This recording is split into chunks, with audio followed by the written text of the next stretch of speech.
May mga sasakyan na kahit bilyonaryo, ay hindi ito kayang bilhin. Hindi dahil kulang ang pera, kundi dahil sa sobrang kakaunti, exclusive at may kasaysayan, na hindi kayang tumbasan ng yaman. Kaya sa video na ito ay malalaman natin, ang mga kotse na maituturing na imposible para sa kahit sino, at kahit gaano pa kalaki, ang kanilang kayamanan. Pero bago tayo magpatuloy ay i-like mo na ang ating video, dahil malaking tulong po ito sa aming mga YouTuber. Mag-subscribe, pindutin mo na rin syempre yung notification bell, at piliin mo yung all, para palagi ka updated, sa ating mga latest videos.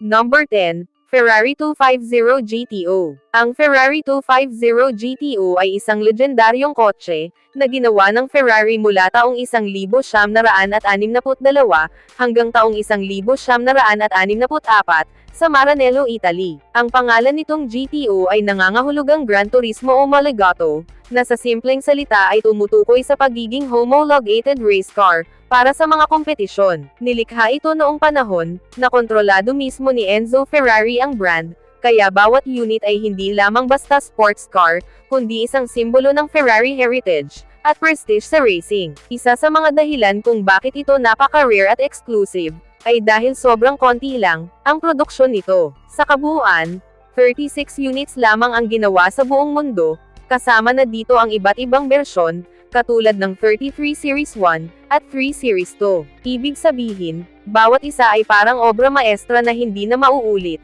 at dahil dito ay naging isa sa mga pinakamahalagang koleksyon, sa automotive history. Bukod sa napakakonting bilang, handmade at meticulously crafted, ang bawat Ferrari 250 GTO. Gumagamit sila ng advanced engineering, para sa makina at aerodynamic design, ngunit ang mismong bodywork ay ginagawa pa rin ng mano-mano, ng mga dalubhasang artist sa Ferrari. Ang proseso sa paggawa ng isang unit, ay inaabot ng ilang buwan hanggang halos isang taon, depende sa detalye at custom request, ng may-ari nito. Sa presyo naman, noong unang labas nito sa taong 1960, ay nagkakahalaga lang ang isang 250 GTO, ng humigit kumulang $18,000.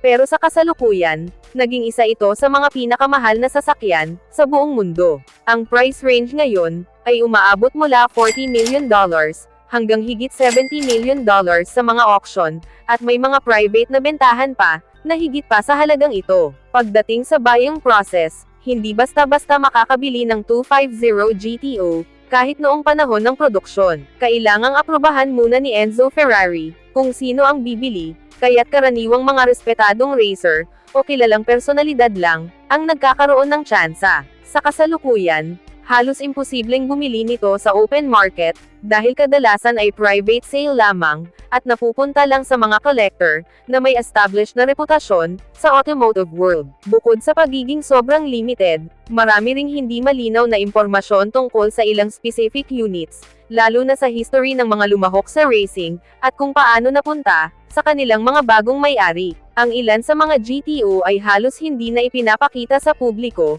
at nananatili sa pribadong garahe ng mga bilyonaryo, na lalong nagdadagdag sa aura ng exclusivity, at pagkamisteryoso ng modelong ito. Sa kabuuan, ang Ferrari 250 GTO ay hindi lang basta kotse, kundi ito ay isang obra maestra ng automotive world, na pinagsama ang racing heritage, craftsmanship, at sobrang limited production. Ito ang dahilan, kung bakit kahit bilyonaryo ay hindi basta-basta makakabili, at bakit nananatiling isa ito sa mga pinaka-iconic, at hinahangad na sasakyan, sa buong kasaysayan. Number 9, Bugatti La Voiture. Ang Bugatti La Voiture ay unang ipinakilala, noong 2019 Geneva International Motor Show sa Switzerland, bilang isa sa pinaka-ambisyoso, at eksklusibong proyekto ng Bugatti Automobiles SAS, isang French luxury car manufacturer, na itinatag ni Ettore Bugatti noong 1909, sa Molsheim, Alsace. Ang modelong ito ay ginawa bilang modernong interpretasyon, ng sikat na Bugatti Type 57 SC Atlantic noong 1930s, isang kotse na may halos alamat na estado, dahil sa kakaibang disenyo, at kasaysayan nito. Itinuturing na sobrang rare, at exclusive ang La Voiture, dahil isa lang ang ginawa, sa buong mundo. Hindi ito mass-produced, kundi isang one-off hypercar na sadyang ginawa, upang ipakita ang kakayahan ng Bugatti, sa paghalo ng engineering perfection, art, at craftsmanship. Sa sobrang pagiging limited, Hindi ito katulad ng ibang Bugatti, na kahit limitado ay may ilang piraso, kundi literal na isang kopya lang, ang talagang umiiral. Noong inilabas ito, ni-announce na ito ay nagkakahalaga, ng humigit kumulang $13.4 million, o mahigit 700 million pesos, at nang may sama na ang mga buwis at customizations, umabot ito sa halos $18 million, kaya ito ang isa sa pinakamahal na bagong kotse, na naibenta sa kasaysayan. Katulad ng ibang Bugatti hypercars, ang La Voiture-Noir ay handmade mula simula hanggang dulo, gamit ang pinakamataas na kalidad ng materyales, kagaya ng carbon fiber bodywork. Hindi ito gawa ng makina lang, kundi pinaghirapan ng mga bihasa at piling artisans, at engineers ng Bugatti. Ayon sa ulat, tumagal ng halos 2 taon ang paggawa at pagtapos ng unit na ito, kasama na ang proseso ng pag-engineer, pag-customize, at pag-validate ng performance. Ang buying process ng La Voiture-Noir ay hindi gaya ng normal na pagbili ng mga supercar. Hindi ito available para lang sa kahit sinong bilyonaryo,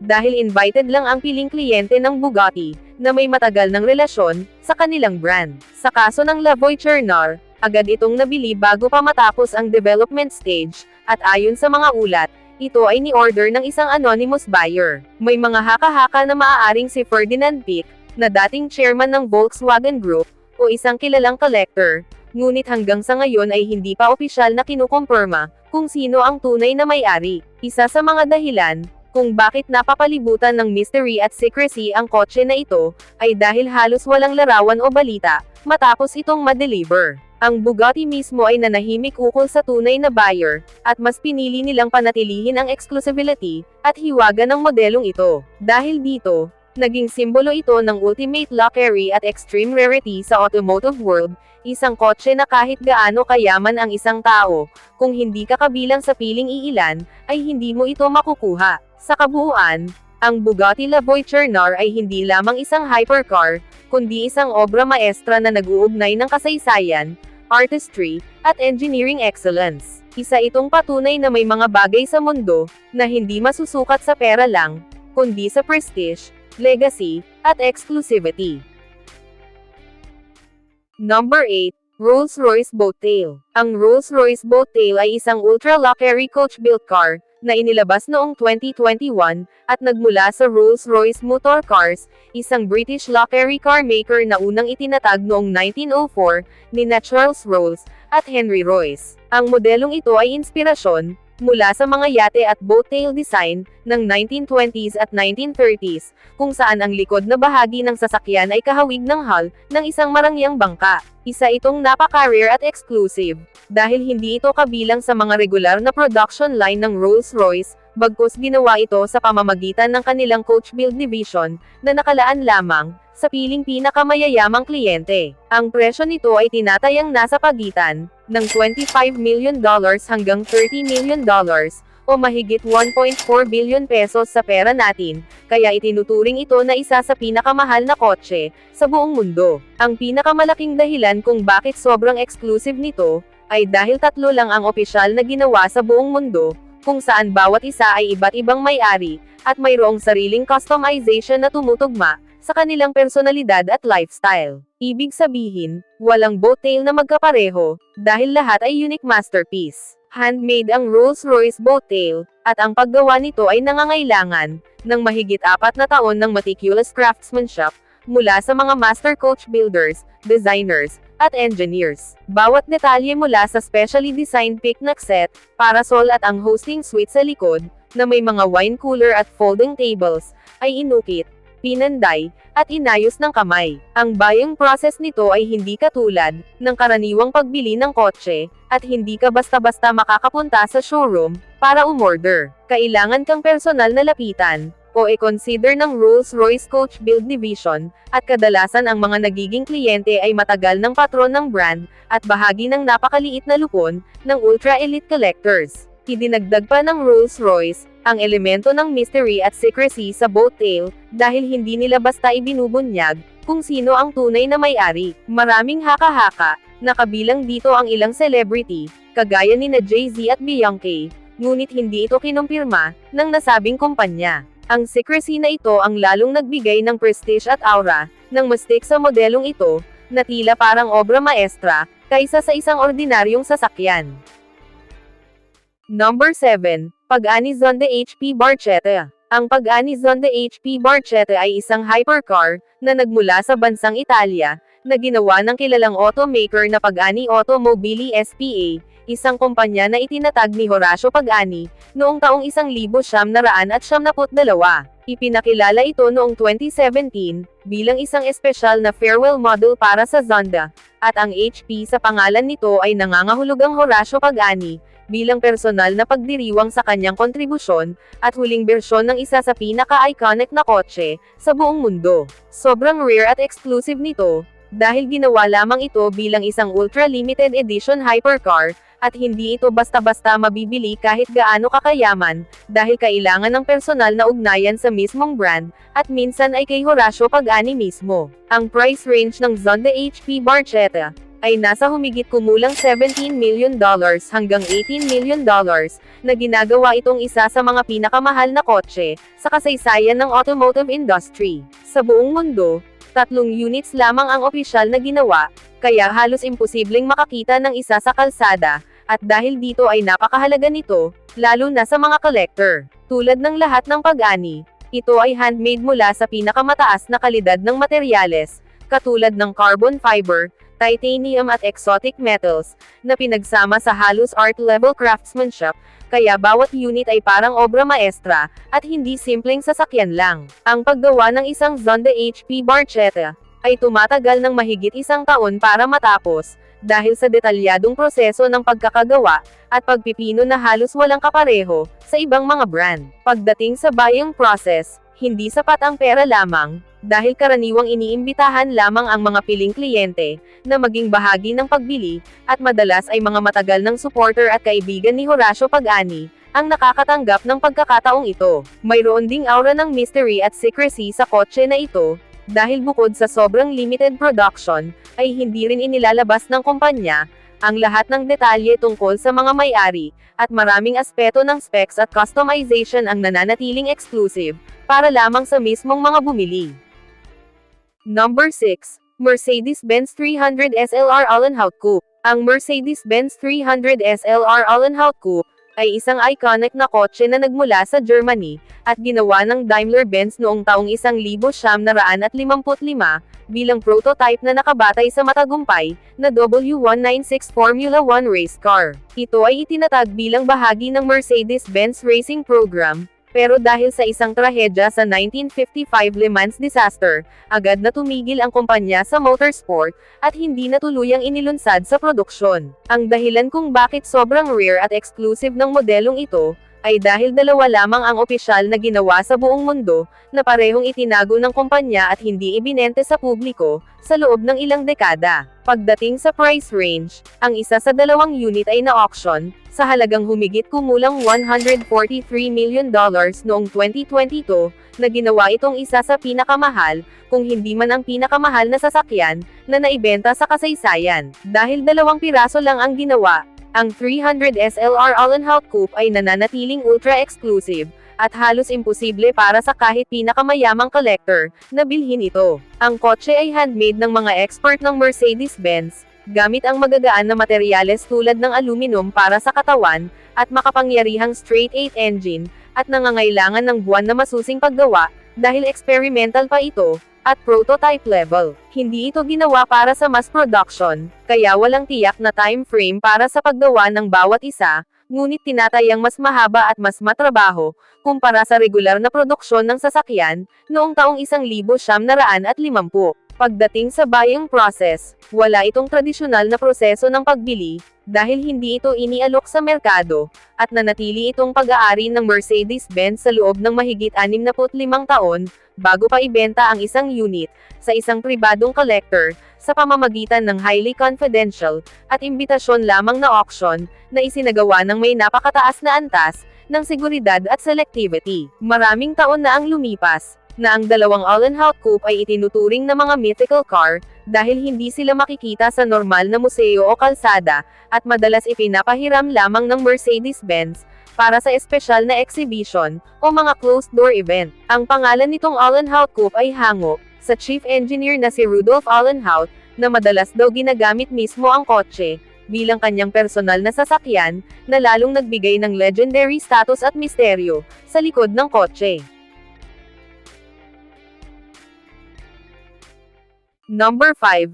Koenigsegg CCXR Trevita. Ang Koenigsegg CCXR Trevita ay nagmula sa Sweden, at ginawa ng Koenigsegg Automotive AB, isang hypercar manufacturer na itinatag ni Christian von Koenigsegg, noong 1994 sa Angel Home, at ito ay naging isa sa pinakamahalagang obra maestra ng kumpanya, dahil sa kakaibang disenyo, at limited production nito. Ang Trevita ay mula sa salitang Swedish, na nangangahulugang three whites, na tumutukoy sa kakaibang carbon fiber finish nito, na hindi itim gaya ng karaniwang carbon, kundi pinatingkad gamit ang diamond weave-coated fiber, na nagmumukhang kumikislap, na parang alikabok ng diamante sa ilalim ng araw, dahilan kung bakit naging sobrang rare, at exclusive nito. Ang price range ng Koenigsegg CCXR Trevita ay nasa pagitan ng $4.8 million hanggang higit $5 million, at naging headline ito sa automotive world, bilang isa sa pinakamahal na sasakyang ginawa sa buong mundo. Dalawa lang ang opisyal na ginawa, kaya literal na mas kakaunti pa ito, kaysa sa karamihan ng mga concept car, at ito ang dahilan kung bakit kahit ang pinakamayayamang collector, ay nahihirapang makakuha nito. Handmade ang bawat unit ng Koenigsegg CCXR Trevita, kung saan bawat panel, bawat carbon weave, at bawat detalye ng interior ay dumaan sa matinding craftsmanship at engineering precision, kaya tumatagal ng ilang buwan hanggang taon bago makumplito ang isang piraso. Ang makina nito ay isang 4.8-liter twin supercharged V8 na kaya umabot ng higit 1,000 horsepower, kaya hindi lang ito tungkol sa itsura, kundi pati sa extreme performance. Hindi basta-basta makakapunta ang isang tao at mag-order ng Trevita, dahil sa sobrang limited production nito, at kailangan ng direktang koneksyon sa Koenigsegg, o pagiging kilalang personalidad at collector na pinagkakatiwalaan, kagaya ng kaso ni Floyd Mayweather Jr., na naging isa sa pinakamalaking pangalan na nakabili ng Trevita. Nakabalot ito sa usapan ng mga car collector, dahil may mga haka-haka na dapat 3 piraso ang gagawin, ayon sa pangalan na Trevita. Ngunit dahil sobrang hirap at mahal gawin, ang special diamond with carbon fiber body, ay 2 lang ang natapos na units, kaya mas lalo itong naging misteryoso, at halos imposible nang ulitin, ng nasabing brand. Sa madaling salita, ang Koenigsegg CCXR Trevita ay hindi lang kotse, kundi isang alagad ng sining, teknolohiya at yaman na sobrang hirap makamtan, kahit para sa mga bilyonaryo. Number 4. Lamborghini Veneno. Ang Lamborghini Veneno ay nagmula sa bansang Italy, na siyang tahanan ng Lamborghini, mula pa noong ito'y itinatag ni Ferruccio Lamborghini, noong taong 1963 sa Santa Agata, Bolognese. Ang modelong Veneno ay ipinakilala noong 2013, bilang isang espesyal na hypercar, upang ipagdiwang ang 50th anniversary ng Lamborghini, kaya ginawa itong napakalimitado, at kakaiba. Tinawag itong Veneno, na nangangahulugang lason sa wikang Espanyol, bilang simbolo ng matinding bilis, kapangyarihan, at pagiging agresibo ng disenyo nito. Isa itong sobrang rare at exclusive na sasakyan, dahil sa production limit nito, dahil ginawa lamang ang 3 customer units ng Coke, samantalang may isa pang prototype, na nanatili sa kumpanya. Mayroon ding 9 roadster versions na lumabas, makalipas ang 1 taon. Sa kabuuan, 13 units lang sa buong mundo ang opisyal na inilabas, kaya't halos imposible itong makita sa mga kalsada. Noong inilabas ito noong 2013, ang official price ay nasa humigit kumulang $4.5 million, o mahigit 250 million pesos, ngunit dahil sa sobrang rarity nito, ang kasalukuyang value ay pwedeng tumaas ng $8 million hanggang $9 million, depende sa kondisyon at history ng sasakyan. Ang Lamborghini Veneno ay handmade sa pamamagitan ng matinding craftsmanship ng mga expert sa Lamborghini, kung saan bawat detalye ng carbon fiber bodywork, aerodynamics at interior, ay dumaan sa masusing proseso. Ang paggawa ng isang unit ay tumatagal ng ilang buwan, hanggang halos 1 taon, depende sa specifications at customizations na hiling ng customer. Hindi basta-basta pwedeng bumili ng Veneno, kahit na may pera ka, dahil tanging mga piling VIP client ng Lamborghini, na may malalim na relasyon sa brand, ang inalok ng unit. Bago pa ito inilabas sa publiko, Halos nakatalaga na lahat ang units, sa mga top collector, at loyal Lamborghini owners. Isa ito sa dahilan kung bakit naging iconic ang Veneno, at hindi nagbigay ng malinaw na impormasyon ang Lamborghini, tungkol sa lahat ng may-ari, at maging ang final details ng ilan sa mga custom specs, ay nanatiling private. Madalas ding hindi ipinapakita ng mga may-ari sa publiko, ang kanilang unit, kaya nagdadagdag ito ng mythical aura, sa nasabing kotse. Number 3. Aston Martin DBR1. Ang Aston Martin DBR1 ay isang iconic na race car, na unang ipinakilala noong taong 1956 sa ilalim ng pamamahala ng Aston Martin, isang British luxury car brand na itinatag ni Lionel Martin at Robert Bamford, noong taong 1913 sa London, England. Ginawa ito upang makipagkompetensya sa endurance racing, partikular sa 24 Hours of Le Mans, kung saan nakamit nito ang pinakamalaking tagumpay noong 1959, nang magwagi laban sa mas malalakas na karibal, tulad ng Ferrari at Porsche, dahilan kung bakit ito naging isa sa pinakaprestihiyosong kotse sa kasaysayan ng motorsport. Sobrang rare at exclusive ang DBR1, dahil ginawa lamang ito para sa kompetisyon, at hindi para sa mass production o commercial sale, kaya ang bawat unit ay itinuturing na piraso ng racing history. Tanging 5 lang ang opisyal na ginawa sa buong mundo, kaya ito ay mas bihira pa kaysa sa karamihan ng mga collectible Ferrari o mga Bugatti. Handmade ang bawat DBR1, na ginawa ng mga bihasang craftsmen at racing engineers, gamit ang aluminum bodywork na nakamount sa lightweight tubular frame, at pinapagana ng 2.5 hanggang 3.0 liter straight-six engine, na dinisenyo para sa bilis at tibay sa endurance races. Ang paggawa ng isang unit ay inaabot ng ilang buwan, hanggang halos isang taon, dahil sa masinsinang pagdesign, pagtesting at manu-manong paggawa ng bawat detalye. Ang Aston Martin DBR1 ay kabilang sa mga pinakamahal na kotse na naibenta sa auction, at noong 2017, ang chassis number 1 ay naibenta sa Pebble Beach Concours d'Elegance Auction sa halagang $22.5 million o mahigit 1.2 billion pesos, na naging pinakamahal na British car na naibenta sa buong kasaysayan. Ang mga natitirang DBR1 ay hindi basta nakikita sa merkado, dahil kadalasan itong dumadaan lamang sa private sector, high-end auctions o secret negotiations, na may kasamang mahigpit na background checking para sa mga bibili. Ang pagbili ay kadalasang exclusive, at hindi basta pera ang puhunan, kundi pati prestige, koneksyon at pagiging mapagkakatiwalaan, bilang tagapag-alaga ng isang motorsport relic. Dahil sa kakaibang halaga, kasaysayan at sobrang limited production, madalas hindi isinasa publiko ang eksaktong lokasyon ng iba pang units, at iilan lamang sa pinakamayayamang collector at museo sa buong mundo ang nakakaalam kung nasaan sila, kaya't ito'y nananatiling isang alamat na halos imposibleng makita ng karaniwang tao. Number 2. McLaren F1. Ang McLaren F1 ay isang legendary hypercar na nagmula sa United Kingdom, at ginawa ng McLaren Automotive, isang kumpanyang itinatag noong 1985 ni Ron Dennis, kasama ang visionary designer na si Gordon Murray, at unang ipinakilala ang F1 noong 1992, bilang pinaka-ambisyoso na road car ng dekada. Sobrang rare at exclusive nito, dahil idinisenyo itong maging pinakamabilis, at pinaka-technologically advanced na kotse ng panahon, na may Formula 1-inspired engineering, central driving position, at groundbreaking na paggamit ng carbon fiber monocoque chassis, na noon ay hindi pa karaniwan sa mga road car. Ang presyo nito noong taong 1970 ay nasa humigit kumulang $800,000 hanggang $1 million, ngunit ngayon ay naglalaro na sa $20 million hanggang higit $30 million, depende sa kondisyon at history ng unit,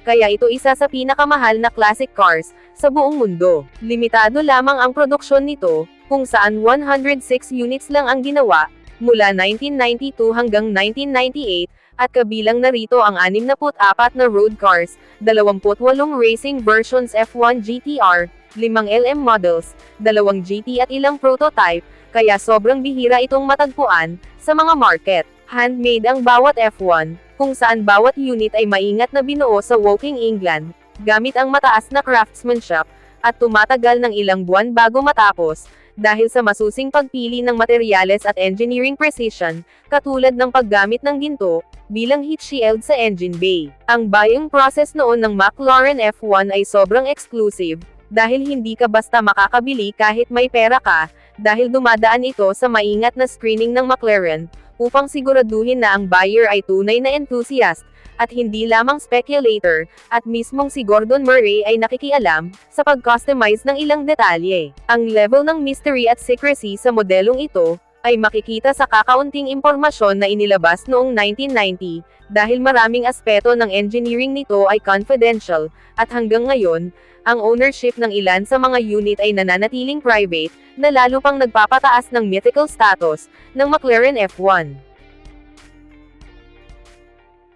Number 1, Bugatti Type 57 SC Atlantic. Ang Bugatti Type 57 SC Atlantic ay nagmula sa France, at ginawa ng Bugatti Automobiles, na itinatag ni Ettore Bugatti noong 1909, at ito ay naging isa sa pinaka-iconic at pinaka-misteryosong kotse, sa kasaysayan ng automotive. Ginawa ito mula 1936 hanggang 1938, at idinisenyo ni Jean Bugatti, anak ni Ettore, bilang isang radikal at kakaibang coupe, na gawa sa aluminium-magnesium alloy, na sobrang hirap buuin, kaya't gumamit sila ng panlabas na riveted seam sa gitna ng katawan, na siyang nagbigay ng kakaibang hitsura, at identity nito. Sobrang rare at exclusive ang modelong ito, dahil 4 lang ang nagawa sa buong mundo, at sa kasalukuyan ay 3 na lang ang alam na umiiral, kaya't itinuturing itong holy grail, ng mga classic car. Ang presyo ng isang Bugatti Type 57 SC Atlantic, ay umaabot ng higit $40 million hanggang $100 million,